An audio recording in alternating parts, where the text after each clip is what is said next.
साथियों, आप सभी का रमेश रुयल यूट्यूब चैनल पर बहुत हार्दिक स्वागत है। कल के जो बीएसटीसी बीएड विवाद में रीट L1 के विवाद को लेकर के जो कल Rajasthan high court double bench फैसला सुनाएगी सुबह, उस जजमेंट को लेकर के आपके समक्ष मैं अभी कुछ जानकारी दूँगा। इसी के साथ में कई लोगों के सवाल और कॉल और मैसेज आए, वो काफ़ी बोल रहे थे कि बीएड वाले बोल रहे हैं कि लाइव आकर के बोला है कि हम लोग जीत रहे हैं, बीएसटीसी वाले बोल रहे हैं हम जीत रहे हैं, आखिर सत्यता क्या है? उस चीज़ को लेकर के भी मैं इस वीडियो में बताऊँगा कि आखिर आखिर सत्यता क्या है, उस जजमेंट को लेकर के भी और कौन सत्य और कौन झूठ इतने दिनों से गुमराह कर रहा था, उन चीज़ों को मैं बहुत तथ्य के साथ रखूँगा। आपको स्वयं को पता लग जाएगा, चाहे बीएसटीसी धारी हो या बीएड धारी, इतने दिनों से कौन गुमराह कर रहा था। आज बीएड की तरफ से जो बोला गया, उन्हीं के बोले हुए शब्दों से आपको पता लग जाएगा। आप इस वीडियो को शुरू से लेकर के अंत तक देखें, पूरी जानकारी मिलेगी। जो भी साथी पहली बार आया, चैनल को सब्सक्राइब करें। साथियों, मैं फैसले को लेकर के आपको पूरी जानकारी देना चाहूँगा। वैसे मैं 3 दिन से कंटिन्यू जो कोर्ट में चल रहा था, उसको लाइव चला कर के दिखाया था कि कोर्ट में जज के द्वारा क्या-क्या सवाल किए जा रहे हैं और कौन-सा वकील कब क्या बोल रहा है और कहाँ पर क्या टिप्पणी की जा रही है, वो तमाम चीज़ें मैंने 3 दिन लगातार लाइव से दिखाया था। आप देख सकते हैं उसमें कब कौन-सा वकील बोला। लेकिन दोस्तों, आज फैसले को लेकर के मैं चीज़ आपको अपडेट देना चाहूँगा कि कल सुबह 10:30 बजे राजस्थान हाई कोर्ट फैसला सुनाएगी। वहीं पर लिखाया जाएगा, जज साहब अपना ऑर्डर बोलेंगे और वहाँ पर जो उनका स्टेनो जो भी होता है उनका अधिकारी वो वहाँ पर लिखेगा और उसके बाद वो शॉर्ट में लिखा जाता है, उसके बाद उसको अपलोड कर दिया जाएगा और कॉपी दी जाएगी। वहीं पर प्रोनाउंस होगा सुबह 10:30 बजे। लेकिन अभी चिंता इस बात की है कि फैसला क्या आएगा, क्या आने वाला है?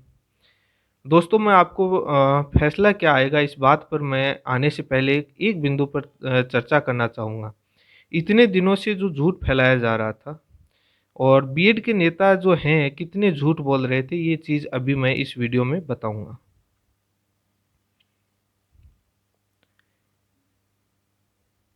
मैंने मेरे चैनल पर बहुत बार मैंने ये चीज़ कही थी, आप मेरे कई वीडियो में जाकर के देख सकते हैं कि हाई कोर्ट में इस मुद्दे पर चर्चा की जाएगी कि एनसीटी के द्वारा बनाया हुआ कानून सही है या गलत? किस प्रक्रिया से बना है, किस प्रोसेस से बना है, क्या कमेटी गठित की है, एनसीटी का कानून क्या कहता है, भारत सरकार उसमें दखल-अंदाज़ी दे सकता है या नहीं दे सकता, किस राज्य ने डिमांड करी, वो चीज़ों को लेकर के मैं बहुत बार वीडियो में बोल चुका हूँ, आप लोगों को मालूम है। आज बीएड के नेता जब लाइव आ रहे थे तब उन्होंने भी यही बात कबूली कि आज हाई कोर्ट में उस कानून को लेकर के चर्चा हुई। इतने दिन वो लोग क्या बोल रहे थे आपको मालूम है? यूपी के मामले को बार-बार उछाला जा रहा था। आज उनके स्वयं के मुँह से ये बात आ चुकी है कि इनडायरेक्ट शब्दों में कि यूपी के मामले पर आपने भी सुना होगा, आज वो भी नहीं बोले। यूपी के मामले को लेकर के हाई कोर्ट में कोई चर्चा नहीं हुई क्योंकि यूपी के अंदर एनसीटी के कानून को चैलेंज को लेकर के कोई केस लगा ही नहीं था, आपको मालूम है। आज जो मैं पिछले कितने महीनों से कह रहा था कि कानून को चैलेंज करने को केस लगा, ये सभी राज्यों से अलग है। आज स्वयं उन्होंने ये बात कह चुके हैं कि कानून पर ही बात होगी, जो मुख्य न्यायाधीश ने साफ तौर पर सभी को कह दिया। इसी बात पर तो बीएड वालों को 5-5 मिनट का समय दिया गया है क्योंकि कानून बीएड के वकीलों को इसीलिए 5 मिनट का समय दिया गया है, कानून बीएड वालों ने नहीं बनाया, कानून एनसीटी ने बनाया। तो एनसीटी से पूछा जाएगा किस प्रक्रिया से कैसे बनाया, क्या सही गलत। ये चीज़ मैं पिछले कई महीनों से बोल रहा था, लेकिन आपको गुमराह करने वाले लोग, यूपी का मामला बाध्य है, आपको जॉइनिंग मिलेगी। किस तरीके से आप स्वयं देख सकते हैं कि उनकी जीत का अंदाज़ा आप लगा सकते हैं। बाकी कल सुबह हाई कोर्ट तय करेगा, मैं उनसे ऊपर नहीं हूँ। वो लोग तो हाई कोर्ट से पहले ही फैसला सुना सकते हैं, उनके पास शक्ति है, मेरे पास नहीं। मैं कुछ कॉन्सेप्चुअल और सैद्धांतिक और प्रोफ़ेशनल तरीके से बात करना, वो मैं कोई संगठन या उस तरीके का आदमी नहीं हूँ, जो बेमतलब की बातें मैं I do not like. Professional चीज़ें होनी चाहिए और लीगल बात पर और पॉइंट टू पॉइंट बात होनी चाहिए। मैंने कल भी कहा था कि एमएचआरडी टाइम पास कर रही है और वहाँ पर रिपीटेड आर्गुमेंट नहीं होने देंगे। आज वो ही उनसे पता चल गया होगा आपको। इसी के बाद मैंने कहा था कि कानून क्यों बनाया गया, इस बात पर चर्चा होगी। मैं बहुत बार बोल रहा था, लेकिन वो लोग क्या बोलते थे? Quality education. आप स्वयं कह रहे हैं कि आज उन्हीं के सदस्य ने कहा कि क्वालिटी एजुकेशन पर कोई बात नहीं होगी, क्या क्या हायर क्वालिफ़िकेशन है, क्या लोअर क्वालिफ़िकेशन, कानून पर बात होगी, कानून किस लिए, क्यों, किस प्रक्रिया से बनाया है।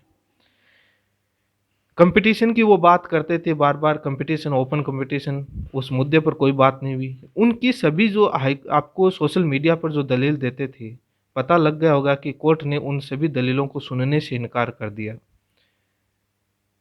अब जो पावर ऑफ अथॉरिटी बोलते थे, मैंने कभी नहीं कहा, बीएसटीसी छात्रों ने कभी नहीं कहा कि जो योग्यता का निर्धारण है वो राजस्थान सरकार करती है या कोई और संस्था करती है। सभी को मालूम है कि एनसीटी का काम इसीलिए बनाई हुई है, वो ही करती है। लेकिन उसने किस प्रक्रिया से बनाया है, ये जाँचना, उसका जुडिशियल रिव्यू करना, ये हाई कोर्ट का काम होता है।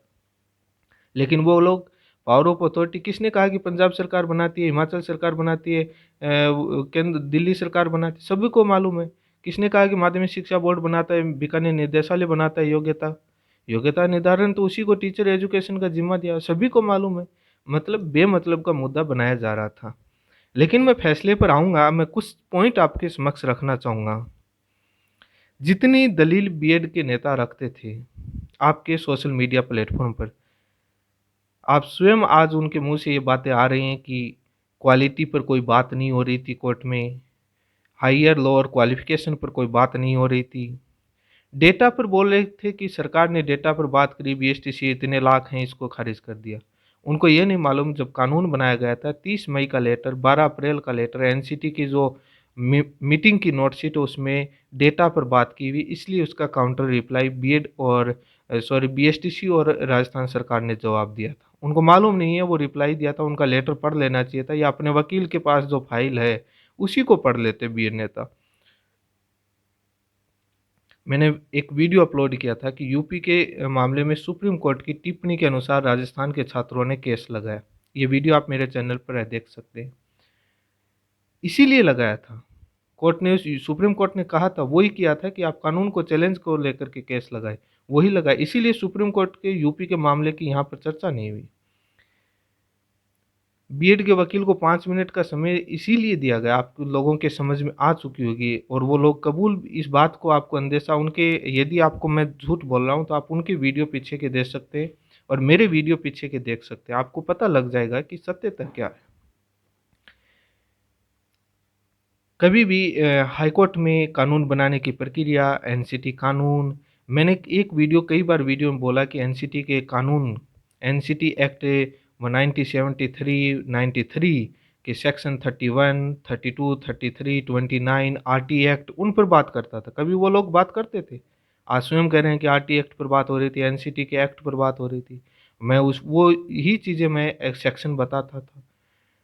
मुझे मालूम था कि कोर्ट में किस चीज़ से, प्रक्रिया से, कौन-सी बातों पर क्या मैटर है, ग्राउंड पर बात होती है कि केस का ग्राउंड क्या है, फैक्ट पर बात होती है। आज कोर्ट में इस बात पर भी आर्गुमेंट और जजमेंट रखे गए हैं कि सेल वर्ल्ड का क्या मैंडेटरी है या नहीं। ब्रिज कोर्स पर भी हाई कोर्ट में बातें हुई हैं। मीटिंग नोटशीट है वो एमएचआरडी से हम आरटीआई में वैसे ही ले आए थे। एनसीटी के कानून को लेकर के भी आपको मालूम है, और मैंने पहले ही कह दिया था कि केस बीएसटीसी और एनसीटी एमएचआरडी के बीच की लड़ाई है, बीएड वाले बीच में आए हैं, इनसे हमारा कोई लड़ाई नहीं, और जो कोर्ट में भी साबित हो गया कि कानून वो बनाए तो वो बोलेंगे, इसीलिए उनको समय कम मिला। अब आपको मालूम चल गया होगा कि कोर्ट की प्रक्रियाओं का नॉलेज का मालूम, जो लोग अपने आप को न्यायालय से वो जो कहते थे उनको कितना मालूम। केस जीतना या हारना दूसरी बात होती है, फैक्ट पर बात करना, लॉ पर बात करना, वो बात अलग होती है। एनसीटी बाध्य है या नहीं, ये सेकेंडरी मुद्दा है, जो कोर्ट तय करेगा, जो बीएड वालों ने पिटीशन लगाई थी। अब ये चीज़ें फैसले को लेकर के मैं आपको कहना चाहूँगा,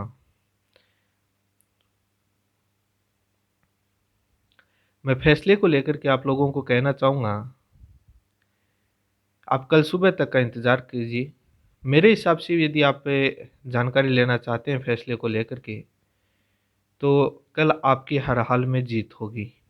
बीएसटीसी के पक्ष में फैसला आना चाहिए। मैं प्रोबेबिलिटी बता रहा हूँ, मैं पॉसिबिलिटी बता, अब वो लोग तो जीत गए, मैं क्या कर सकता हूँ? उनका तो क्या है कि कुछ भी बोल सकते हैं। जो केस के ग्राउंड बताते थे, जो सोशल मीडिया पर जो कारण बताते, उन कारणों को तो हाई कोर्ट के मुख्य न्यायाधीश ने सुनने से इनकार कर दिया। अब आप मान सकते हैं कि वो क्या चीज़ें थी। उनके 39 जो सुप्रीम कोर्ट के जजमेंट थे, उनको 5 मिनट में बोलने का था, तो आप समझ सकते हैं। बाकी एनसीटी ने रखा, जो भी रखा है एनसीटी ने, भारत सरकार ने कहा कि हमने डीएलडी कोर्स बंद कर दिया है आगे से।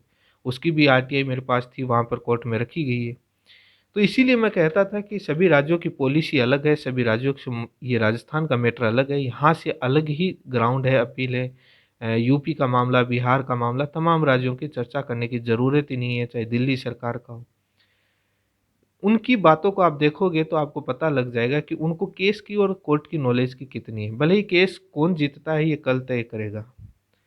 अब लोग चेहरे की हँसी से केस को डिसाइड करते हैं। बड़ा मुझे सरप्राइज़ होता है कि बाद में कॉमेडी करने वाले लोगों को ले आना चाहिए। कॉमेडियन होते हैं वो गलत पर भी हँस कर के आपको दिखा देंगे कि सही हुआ है। तो ये चीज़ें अलग होती हैं, ये कुछ पॉलिटिकल बैकग्राउंड भी हो सकते हैं, जब प्रोफेशनल तरीके से देखा जाए। तो अभी कुछ भी कहने के, क्योंकि कोर्ट तय करेगा कि फैसला क्या आना है। लेकिन मुझे उम्मीद है कि बीएसटीसी खाली हाथ नहीं लौटेगा। उसको विजय मिलेगी, कैसे मिलेगी वो कल सुबह पता लग जाएगी कि केस कैसे आपको विजय दिलवाई है।